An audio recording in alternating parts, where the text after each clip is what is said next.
So by now I assume most of you have already seen this viral video in which an Asian student addresses a crowd of protesters at a university, a protest that was going on in solidarity of Yale and Missouri.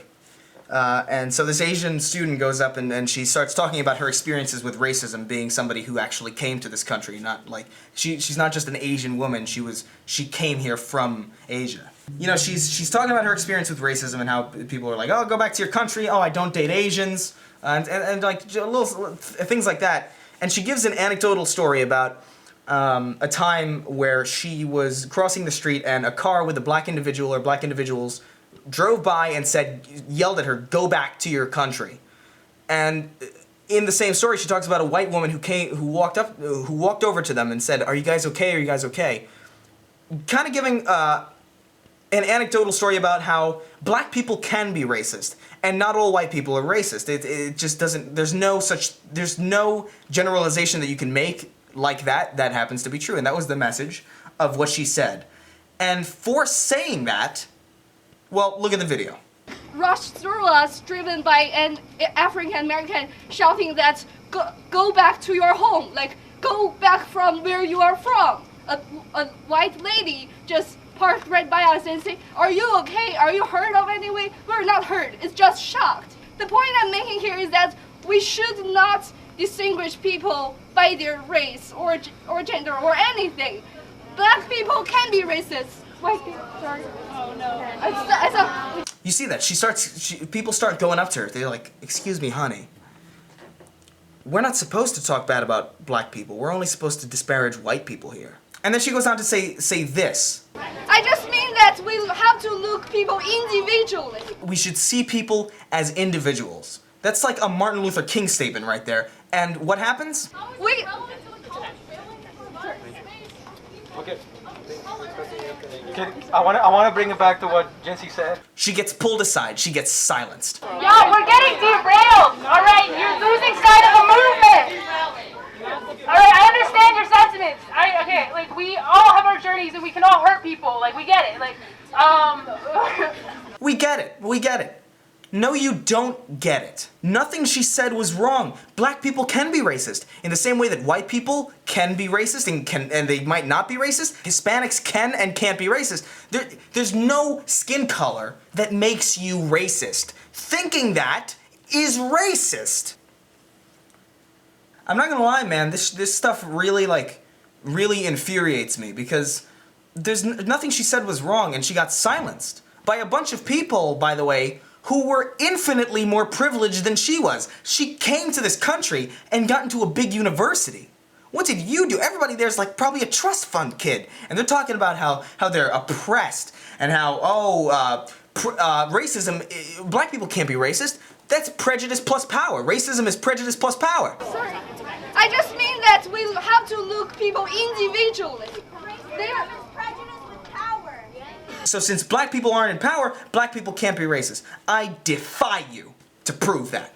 It's the same thing going on in Missouri, how the person who led the hunger strike was like, oh my god, I'm so oppressed, I'm so oppressed, all this racism is really hurting me deep inside. And it turns out the kid's like the son of a millionaire railroad executive who probably didn't have to do any work to get where he was, probably just got a ticket from his dad, like here's a couple $100,000, do whatever you want.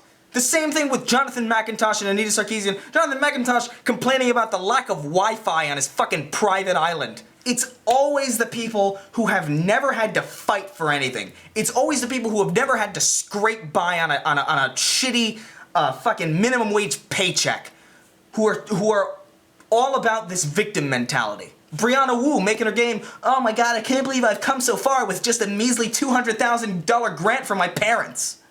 Ooh, goody! Congratulations, Brianna Wu. You built a game studio with just $200,000. I can't imagine how I would have possibly done that. It's always these trust fund kids. They've never experienced actual oppression. They've never experienced actual adversity, so they have to invent it for themselves. They have to think, oh, some kid left a racist message on a computer in my university, the president needs to step down. He's responsible for this entirely. Oh, we're at Yale, and the headmaster's telling us that we can wear whatever we want for Halloween? Get those people out of here. I'm so oppressed. My feelings are so hurt. Meanwhile, people like this woman, people who came to this country looking for a better life, who probably worked their probably worked their asses off trying to get into a good university, is trying to tell them, no, that's not how the world works, dude.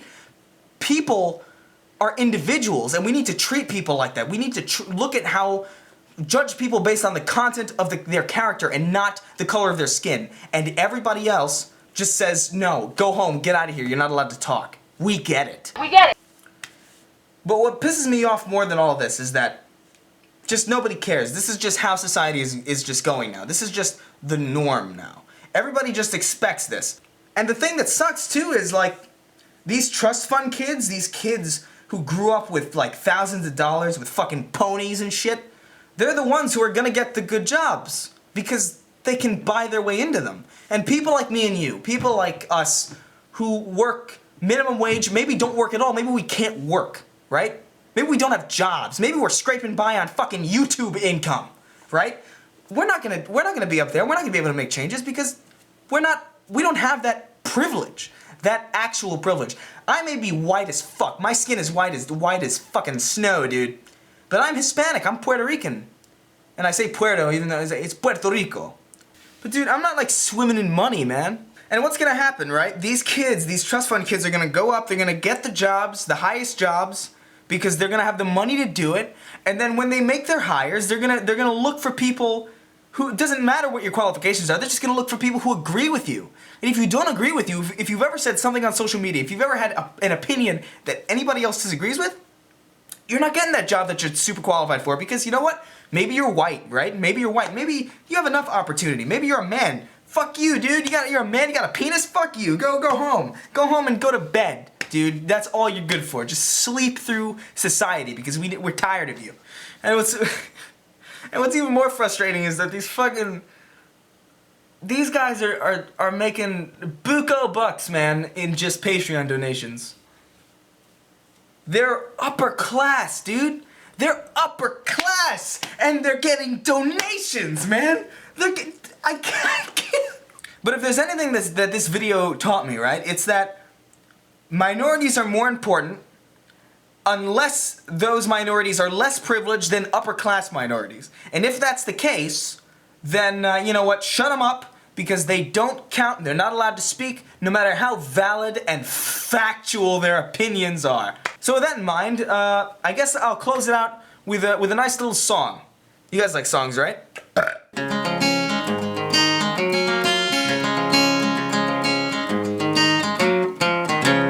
I wanna be a minority, silencing others who don't know.